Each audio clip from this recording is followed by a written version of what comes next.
السلام عليكم ورحمة الله وبركاته. بسم الله الرحمن الرحيم، والصلاة والسلام على سيدنا محمد وعلى آله وصحبه وسلم تسليما كثيرا.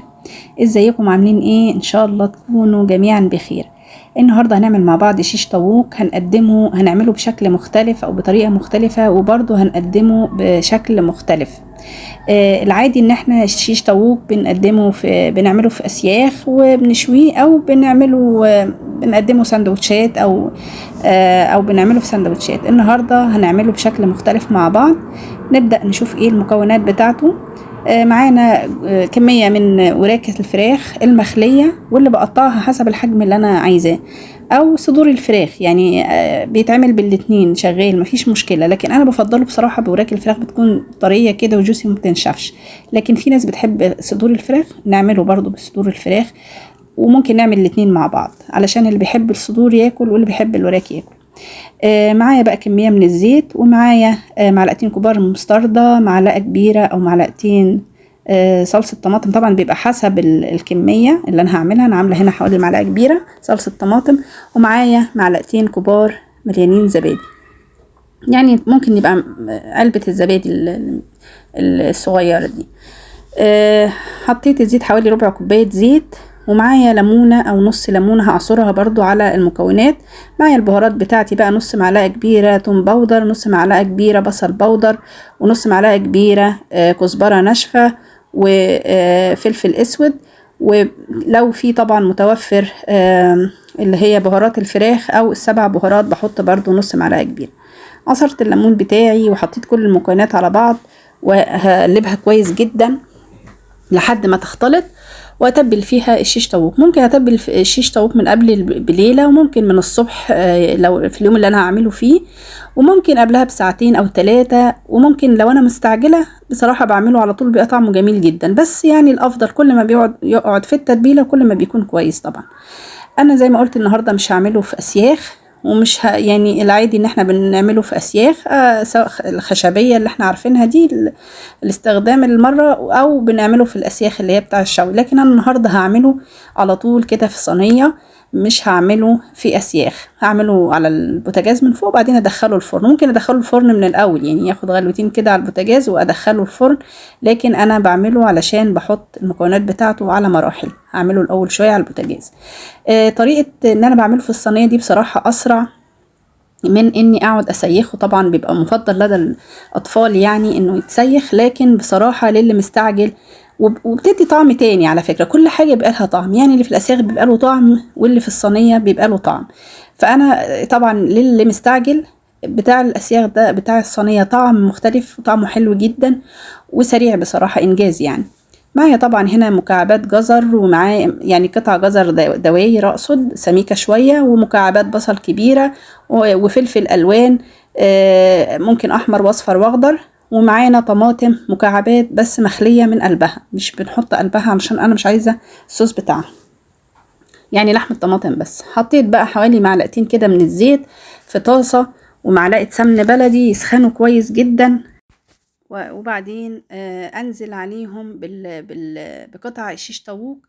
زي ما قلنا هنقطع القطع حسب الرغبة برضو، لو اللي عايزها متوسطة او صغيرة حسب الرغبة.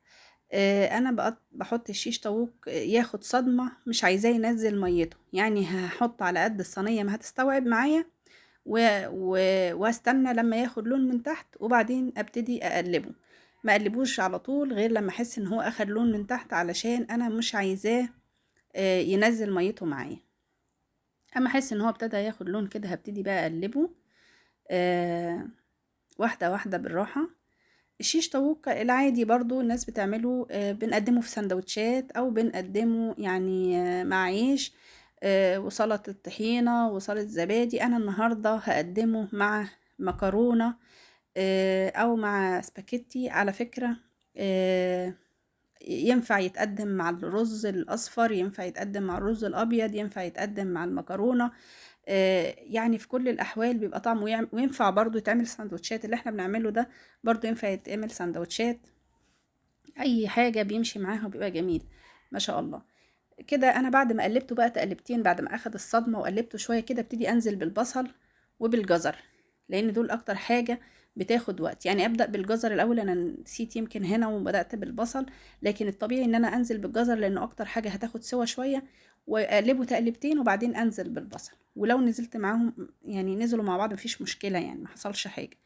اقلبهم برضو شويه كده ياخدوا يدوا مع بعض، واسيبهم على النار شويه، وهغطيهم كمان واسيبهم شويه على ما الجزر يعني ياخد سوا شويه، لان الفلفل والطماطم هيتحطوا يعني قبل دخول الفرن بحاجه بسيطه، مش محتاجين هم تسويه، وانا مش عايزاهم يتهروا قوي في السوا. جينا بقى لما حسيت ان هم خلاص دخلوا على السوا، نزلت بقى بالفلفل بتاعي، برضو هقلبه تقلبتين كده مع المكونات، مع الفراخ او مع شيش طاووق يعني. وبعدها بشوية اخر مرحلة بقى هي هكون طبعا مسخنة الفرن كويس جدا قبل ما احط فيه الصينية. اخر مرحلة بقى هعملها هي الطماطم. هحط مكعبات الطماطم اللي انا شايلة قلبها، لان احنا زي ما قلنا مش عايزين قلبها. ومش هقلبها بقى، هخليها كده على الوش، وارش عليها رشتين زيت كده خفاف، وادخلها بقى الفرن. ادخلها بقى اكون مشغله الفرن من فوق ومن تحت، او من فوق بس لان هي كانت خلاص كده معتبر بتبقى خلاص داخله على السوا. وده كان شكلها بعد ما خرجت من الفرن، بصراحه تحفه يعني. صينيه لوحه فنيه، يعني الالوان جميله جدا وطعمها رائع رائع رائع. يا ريت تجربوها، فعلا هتعجبكم. وزي ما قلت لكم انجاز، يعني اللي لسه بقى يعني هشيش او هعمل بقى في شيش وبتاع، لا دي سريعه جدا ما شاء الله. قدمناها بقى مع سلطة خضرة ومع سباكيتي. اللي يحب ياكلها طبعا هو بيبقى فيه صوص حلو قوي. انا ما بنشفش، دي ملحوظة نسيت اقولها، ما بنشفش الشيش طاووق، لازم يكون فيه صوص. اللي بيتعمل في الصينية ده يبقى فيه صوص كده، لان الصوص ده هحطه على الرز او على المكرونة، بيبقى حاجة تحفة كده واكل بيه. حتى لو هاكل بعيش برضه بيبقى جميل جدا مع العيش، لانه بيبقى طعمه جميل يعني الخلطة كلها تبقى في الصوص دوت. آه هقدم زي ما قلت بقى، اللي حابب ياكله مع رز ممكن مع رز ابيض. انا كان ممكن طبعا اعمل جنبه سلطه طحينه او سلطه زبادي، بس علشان يمكن مش عامله جنبه مكرونه وسباكيتي مش عيش، فما ايه ما عملتش سلطه زبادي. ده الصوص بتاعه شايفين كده، ده بعد ما بقى ما غرفته من الصينيه. ده الصوص بتاعه. الصوص ده مش بيترمي طبعا، شايفين حتى الطماطم والبصل والجزر كل حاجة والفلفل كل حاجة صحيحة يعني سليمة مستوية بس سليمة. أنا مش عايزة بقى الحاجات دي تتهري وتستوي كده في البتاع، لأ كل استوت الفراخ وكل حاجة استوت بس سليمة، وكل حاجة تقدر تقول دي الفلفل تطلعه، ده البصل، دي الطماطم، يعني كل حاجة واضحة، وكل حاجة اللي حابب ياخد حاجة بياخد منها، وطعمها جميل ومستوية. ويعني بتتحط زي ما قلنا، وبناكلها مع الرز او المكرونة او العيش زي ما اتفقنا، ما بتترميش، بتبقى طعمها جميل جدا. ان شاء الله يكون الفيديو عجبكم. واذا عجبكم الفيديو، اذا جربتوا الوصفة، قولوا لي رأيكم، وصوروا لي وصفتكم في الكومنتات، قولوا لي رأيكم فيها. وان شاء الله اشوفكم في وصفة جديدة. واذا ما كنتوش اشتركتوا في القناة، فضلا شرفوني بالاشتراك في القناة علشان تكبر القناة بيكم بفضل الله اولا واخيرا. وكمان تشيروا لاصحابكم واصدقائكم، وتعملوا لايك، وتفعلوا الجرس عشان يوصلكم كل جديد. وان شاء الله اشوفكم في وصفة جديدة. والسلام عليكم ورحمة الله وبركاته. وصلى اللهم وسلم وبارك على سيدنا محمد وعلى آله وصحبه وسلم، في امان الله.